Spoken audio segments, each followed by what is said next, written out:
Probably just, stay humble and be grateful for, everything that comes your way because The day of the raid on Didda's estate was nothing short of chaotic, and for King Combs it must have felt like his world was about to crash down around him. Imagine being at home living a life of luxury when suddenly federal agents storm, and with sirens blaring, helicopters circling overhead, and flashbangs going off, King was likely thrown into a whirlwind of confusion, and fear, not knowing if he would be dragged into his father's legal troubles or if he'd make it out unscathed. The media descended on the scene, capturing every moment, with paparazzi desperately trying to get a shot of King being taken into custody. Meanwhile, social media erupted with people speculating on what this meant for Diddy and his son. The entire situation was like something out of an action movie, but the reality was that Puff took Tupac blueprint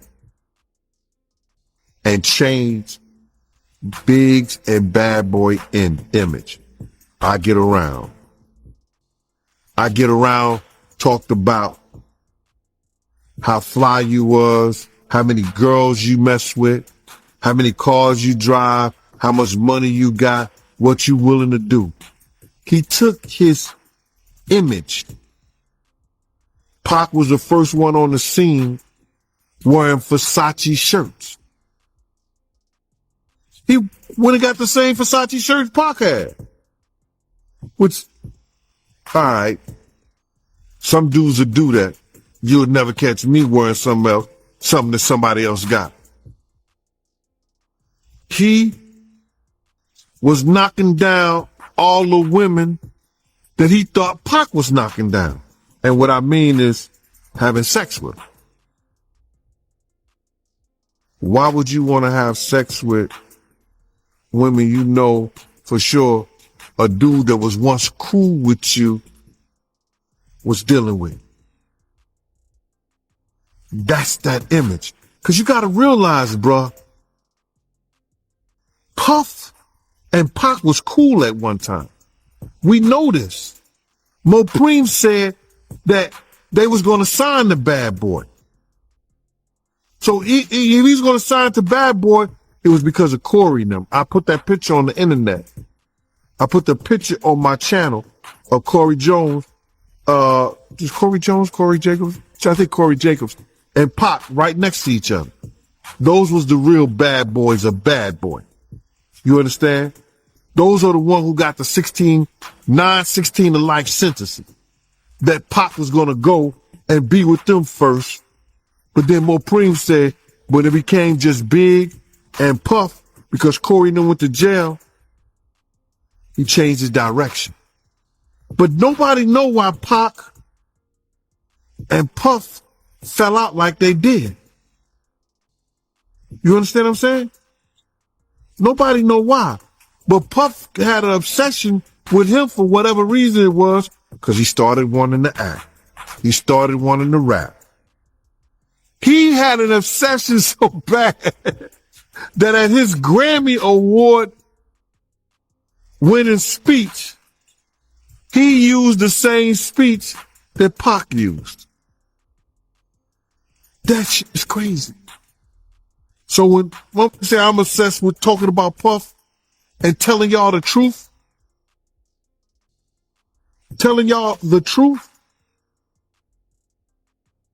who's obsessed with who? Pac had Sarah before Puff. Allegedly he had Sally before Puff. And Kim had an obsession or liked Pac so much, she on the red carpet with Tupac shirt on.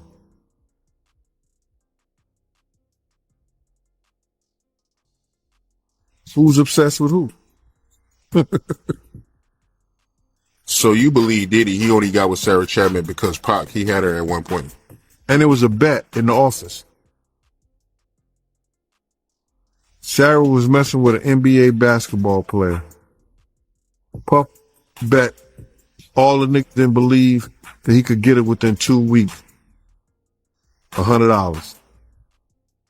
So she actually was $100 bet that he got. And who was the NBA player? I think it was Gary Payton, allegedly. That's what he said. Somebody said, she messed with Gary Payton? I bet you I get it. I bet you I have it within 2 weeks. Me and him and Sarah went to this party in Chicago that he was hosting with the Streets Entertainment. And we went to the store called Cranberry and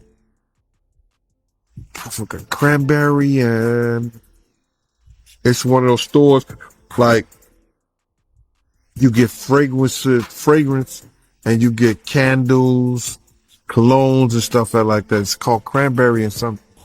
And from that point on, you had her. But you gotta realize Misa and Kim was friends. Misa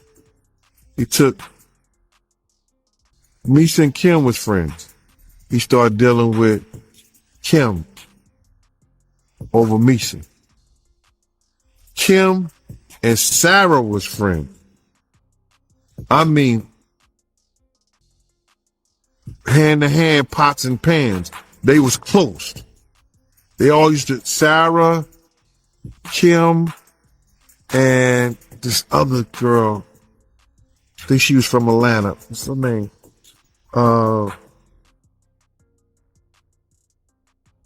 It missed me right now. But they all used to hang together. So then he went from Kim to Sarah.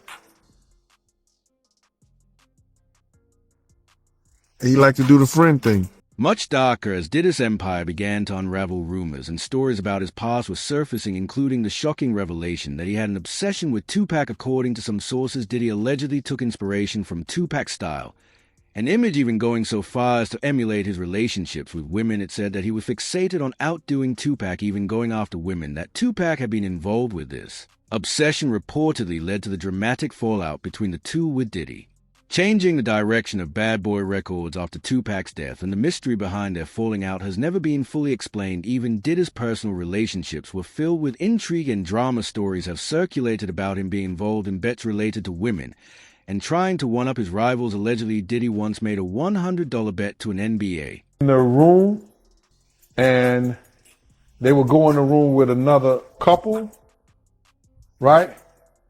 And I've seen some things happen in the jacuzzi. Like when I'm the only one could go to the room 9 times out of 10. When Puff was the one who, was in the presidential suite, I'm the only one allowed. I gotta watch the door. No one can get into that door. I'm the only one that had the pass key or whatever. You know what I'm saying? And then sometimes you would hear a boo boo boo boo, a thump or whatever the situation is and stuff like that. Yo, what's up? Everything good? And sometimes they would open the door. I'm right there by the door. Sometimes you see things you don't want to see. Bruh, I knew about the butt plug fetishes because I saw that with my own eyes. I knew about him and Kim being swingers with other people, whether it was another male or another woman or a male and a woman together. I saw that with my own eyes. You got to realize is that after 2005, I didn't see anything that Puff was doing or what he didn't do. Puff had got addicted to opioid, and being addicted to those things bring other drugs on. I seen Puff smoke a cigarette. I never saw him smoke a cigarette. He was on the beach smoking a cigarette on YouTube. Then I seen him, smoking weed and drinking. I was like, that ain't the Puff I know. Drinking like he was and doing all like that. And that ain't the Puff that I knew. You understand what I'm saying? You got to realize he had a certain respect around me because I was his OG from the same gang. You understand? And he knew I was law enforcement. He knew I didn't play certain things. So he ain't going to do what he do around other people in front of me. player about getting a woman who had previously been involved with a player in 2 weeks, and he won the bet. But despite the shocking story surrounding Diddy's life and his relationships, the real story here is how. Reaction to the simultaneous raids on homes in Florida and California linked to music mogul Sean Diddy Combs. At the same time the raids were taking place, Combs was spotted pacing at an airport. But where was he going? Here's Jim Murray. I'm outside the hip-hop mogul's estate in the exclusive Holmby Hills section of Los Angeles. This is where federal agents conducted the surprise raid, which is reportedly tied to an ongoing investigation involving allegations of sexual assault and sex trafficking. Here is where you wanna be. Combs' ex, the singer Cassie, sued him last November for sexual assault. The civil suit was settled in just 1 day. He denies all allegations of wrongdoing. When you saw the size of these multiple raids, what did that tell you about the potential for charges being filed soon and an arrest impending? Based on the size of the raid, I expect charges in a matter of days. This may be the beginning of the end for Diddy. Today, we spotted private security at the estate with handguns. All right, they just made their way in. As the LA raid unfolded, 2 of Combs' sons were handcuffed and detained, routine in a raid like this. They were released without charges. As the feds swooped down on the LA mansion, a simultaneous raid took place at his waterfront estate on Star Island in Miami. Agents, it's all affecting King Combs. With the federal raid and the mounting scandals involving his father, King is facing a tough situation. His dad's legal troubles and the public's intense scrutiny are likely weighing heavily on him, and the pressure of the spotlight must be overwhelming. The unfolding drama between father and son, the allegations, and the chaos that comes with such a high-profile investigation is just the beginning of what promises to be a wild ride. How King Combs handles the fallout from his father's legal battle could shape not just his future, but the legacy of the Combs family as a whole, with the media watching, social media buzzing, and the world waiting to see what happens next. This is a story that will continue to unfold for a long time. The raid of Diddy's homes in both California and Florida triggered widespread theories and speculation about what could have led to such a massive the P. Diddy and Meek Mill and all these guys. So what is that all about? Because deep, bro. Diddy might be out of here, huh? I think Diddy's out of here. Meaning like jail? Jail would be crazy, but I think like career-wise. Canceled, officially, done? Yeah, I think it's over. I think there's a difference between being canceled and being a criminal. Yeah, it's a big difference, right? Because I don't know if R. Kelly got canceled. Yeah. They keep canceling me for raping. Yeah. Yeah, weird. And I'm tired of but that's what I'm saying. Yeah, and I'm tired of people going. I don't think it's canceling. People keep going like, there's smoke and there's fire. No, the house is burnt down, bro. Yeah. Diddy is that guy. Yeah, like everybody from Cassidy to the stories to the guy that just did the, he went to court and he's suing him and Lil Rod. And it's like, bro, there's a lot of information out there that's not good from his security guy that was Michael Jackson's security, that was the first guy in the scene when Mike died, to allegedly they're saying Diddy shot some dude and left and they just basically clean it up for him. It's like, bro, there's a lot of nefarious. How much gay stuff is going to come out with Diddy and Meek Mills? And bro, it's so crazy too. You guys know this. The moment somebody's like, man, he's done some gay stuff, from that moment on, every time you see a video and they just turn, you're like, oh, he's gay. He's gay, dude. What are the actual facts of the story? Like, you've done some content on this. What do you actually know? I don't know that much. I just know that there's like a lot of accusations. There's some, I guess, Me Too-esque stuff. Obviously, there's stuff with Cassie, maybe other people coming out. And, but that being said, I think he just won a lawsuit with his like liquor company. So that he was at a, I don't know if that's even public, but rumors on the street he just won he settles racism lawsuit against. Yeah, it might be even for like a couple billion or something like that. Oh, shit. So he basically just got to stay out of jail. And then he can go off into the sunset. Well, he settled with Cassie in like a minute, and that was his girl for like a decade or so. I don't know if he settled with her in a minute. Like, in order for that information to hit the blogs, they're probably going back and forth for a while, and then he's not paying. And she's like, I'm talking. Well, I'm going to talk. And then they're like, no, you're not. Okay. And then she did, and now $30 million. Yeah. Just to be like, shh. Within 24 hours. Wow. Yeah. Wow. Not even 24 hours. And then she came back and she said, we were able to settle things out, or I don't know what the word was she used. But, I'm all these other things that's going on with the guys and Meek Mill. Who called them out, by the way? Forget about Tate, but which rapper was it that went after, is it 50 that he has a problem? Who is the person that always goes after? Well, 50 is always going after. 50 is the man. But 50 is, and if you're on 50's bad side, bro, God bless you, man. May God protect you because he is not letting that foot off your neck ever. Yeah, with Floyd, Ja Rule, Floyd Mayweather, he does not play games, bro. Also, one of the most charismatic dudes I've ever met. No shit. So 50's developing a documentary on Diddy allegations, vows to donate proceeds. Wow. Sexual assault. Can you hold it? When is this? Dude, this guy's a troll. This guy, no, he is unstoppable, man. Yo. This guy. I remember when he was doing the stuff with Mayweather. It's like, here, put the alphabet. I want him to read a book.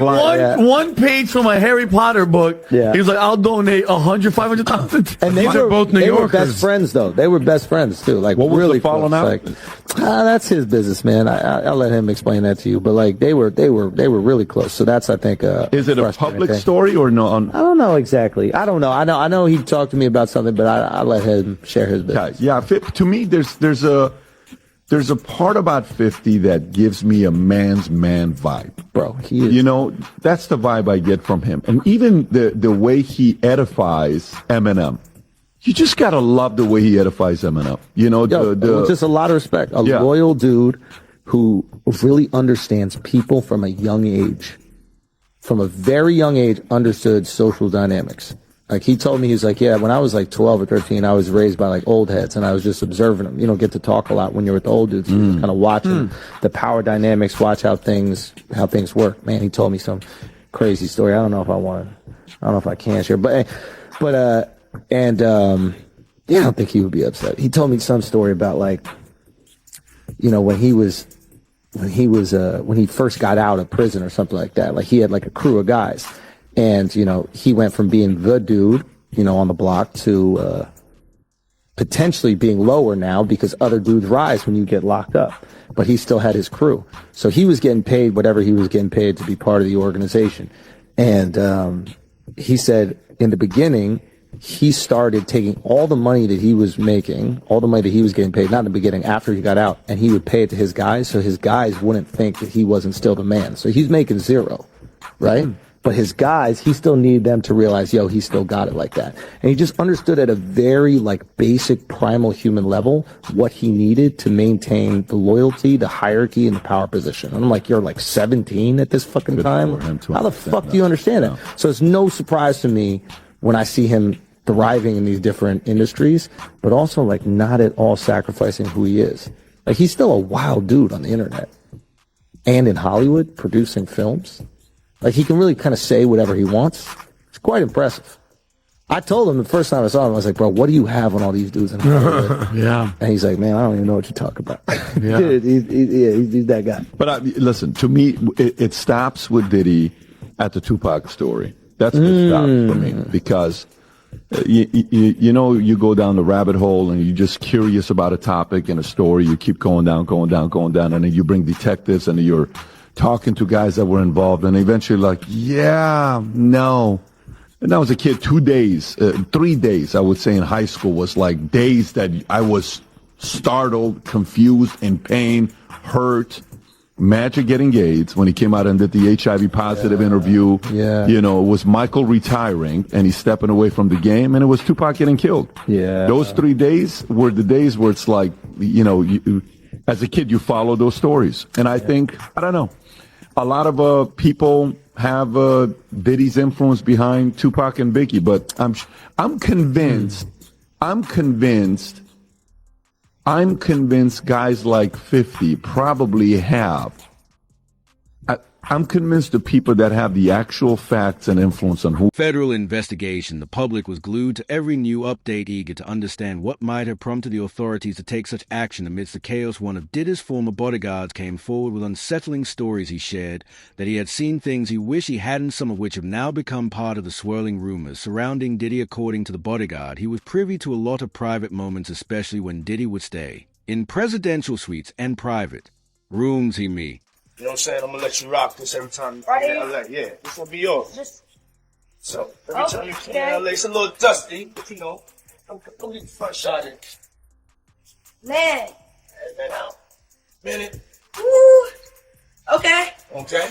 All right, so I'm gonna be driving this next year. Yeah, when you get 16, you come down. You gotta, wear your seat. I mean, I'm 15. You can ride in the passenger seat. I got my permit. Not yet. All right, 16. No, 16. Slow down. Let's slow down, Jess. Okay. Let's slow down. Okay. One step at a time. But yeah, the keys is yours when you get 16. You're good to go. I'm good to go. Yeah.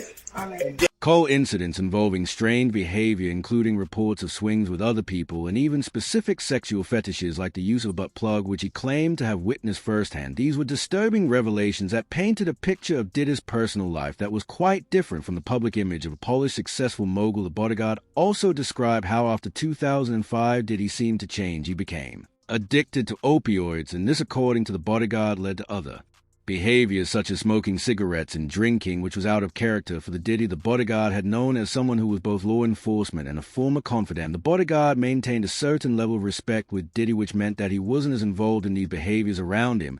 But others might have witnessed them more frequently with such personal revelations, and the mounting federal pressure, it's no wonder King Combs might have felt like his world was crumbling. Why he hasn't came out and defended Diddy. They was real cool at one point, so... Well, I was there when Farnsworth Bentley got his actual name. How they came up with the name and everything. We were sitting in front of the apartment building on 74th and Park Avenue. It was me, him, Tony De Niro. Puff was upstairs. They was trying to figure out, he had became Puff, one of Puff's personal assistants. You understand? To make sure all Puff is there when we get ready to go. Everything that's supposed to be in order. That was Farnsworth Bentley's job. When Puff has to go to restaurants or places like that, he made sure everything was straight with that. You know what I'm saying? He had another assistant too. But Farnsworth Bentley was his personal assistant, put out his clothes, told him what he should wear, all that, like a stylist and personal assistant. All together, So we was in front of the house, and this dude, Tony De Niro, he played guitar in that Bad Boy for Life.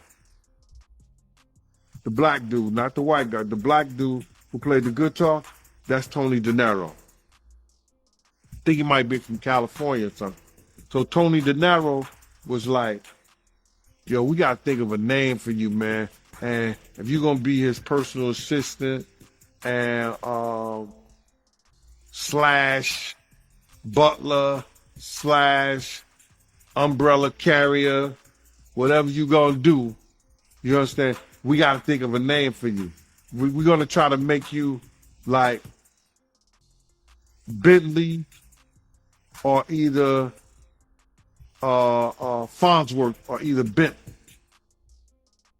You gotta be, you gotta have that kind of persona. You gotta dress all the time, be neat, and the whole 9 yards. And then the dude, Derek, was playing with him like, yeah, I know what you're talking about. I know how to do that. I could be over the top. He was acting like that. You know what I'm saying? I could be over the top.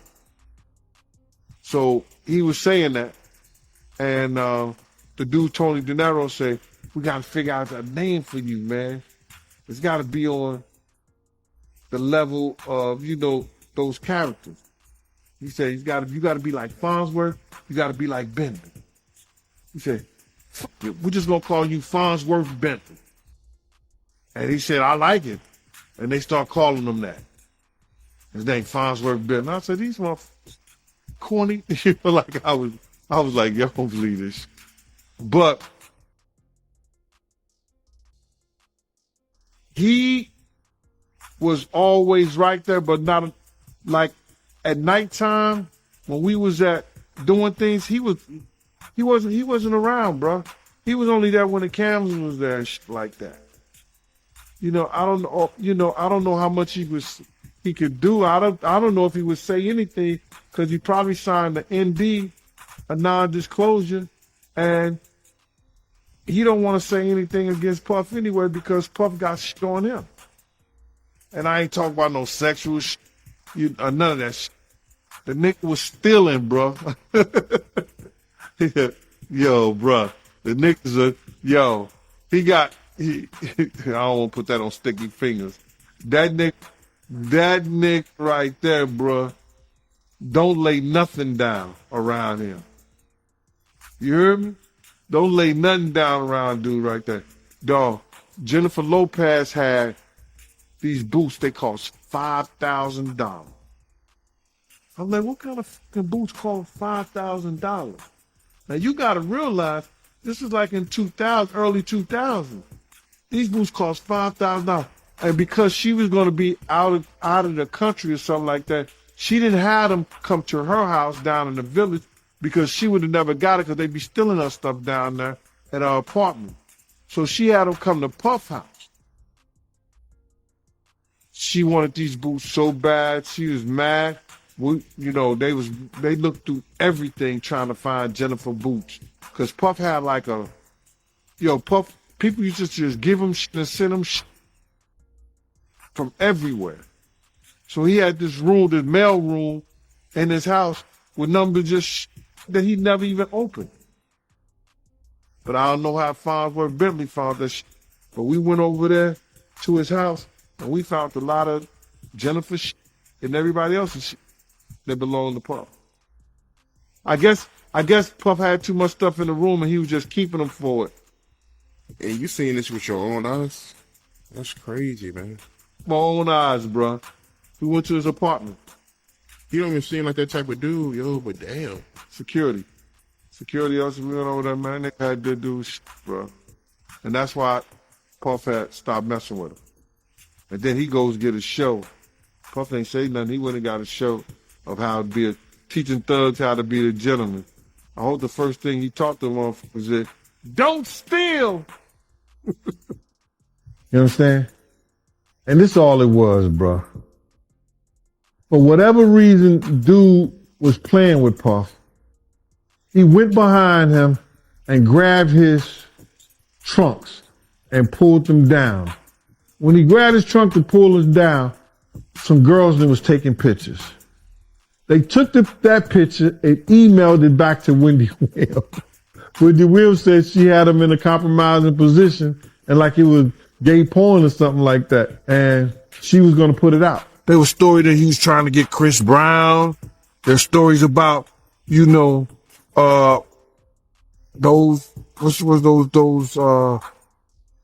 young boys that he had, a group, B5 or something like that, trying to get them. Yo, it's a lot of stories that goes around in this industry about not just him, other people. Jimmy Iovine. Ain't nobody talking about Jimmy Iovine. He got sexual charges and everything on him. But he got those publicists that's keeping it out off of CNN. It's keeping it off the major news reports. Nobody's talking about that. All this stuff about him having fetishes is true. Oh, no doubt. Especially if he getting butt plugs in different flavors. But speaking of butt plugs, right, I remember some years ago, Cameron, he did an interview and he told a story about how he went to Diddy house with mates. Yeah. And he fought the dildo in the sink. I think that was crazy. I think that was out of, and then Mace said that was Puffs. I think he said Mace said that was Puffs, but Mace was in the bathroom with it. I don't know what that was all about, man, but that was real weird to me.